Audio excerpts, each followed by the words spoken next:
Oh là là, tel que vous me voyez, je suis pas bien, je suis pas bien, pas bien, pas bien. Là, je fais une inclusion intestinale.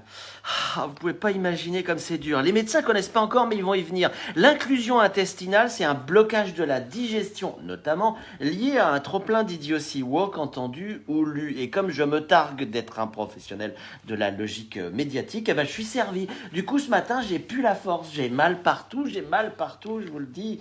Il faut faire gaffe avec l'inclusion intestinale. Si l'on persiste dans le domaine, ça monte à la tête. Alors, on féminise tout. Les métiers en première ligne, et même si c'est pas beau.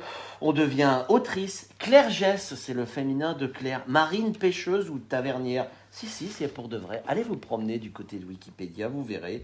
Puis un jour, on devient complètement fou folle. Chacun, point E, se met à écrire avec des points médians pour plus d'égalité. Nous devrions tous, point TES, changer notre langage.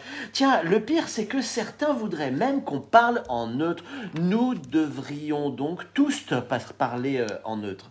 Il paraît qu'avant mon inclusion intestinale, lorsque tout allait bien et que je faisais des phrases en vieux François, c'était beaucoup trop dévalorisant pour les femmes.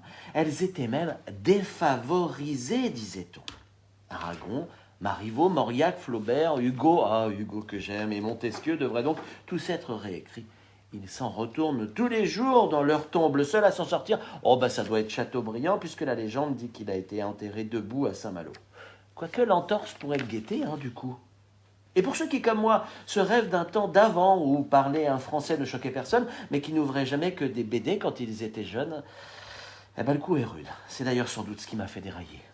Tintin, vous l'avez certainement entendu, est raciste. Le dernier Spirou a été retiré des ventes il y a quelques semaines pour les mêmes raisons et parce que l'image de la femme était supposée dégradante. Spirou et la gorgone bleue. Même Astérix n'y échappe pas et certains remettent en cause la place de la femme dans les premiers albums. Le pire, c'est qu'avec l'inclusion intestinale, on termine vegan pour ne blesser personne, ni les hommes, ni les femmes, ni les neutres comme les escargots par exemple, ni quelque animal que ce soit. Les plantes, quant à elles, on n'en parle pas. C'est assez discriminant d'ailleurs, mais je ne doute pas que cela viendra un jour. Mais où sont passés les essentiels qui permettaient hier de respecter chacun sans exclure personne, de la galanterie à la politesse, de la charité envers les plus fragiles, à la délicatesse inhérente à la rencontre de l'autre, aussi différent de soi soit-il. Bref, la bonne éducation qui simplifiait tout. Balayé sur l'autel du nombrilisme et du nivellement par TikTok. Nous devenons tous des moutons alors que nous sommes encore appelés à être les bergers du troupeau.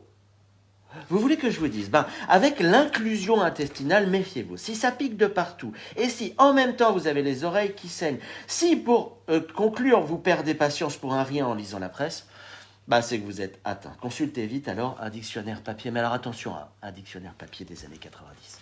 À la semaine prochaine.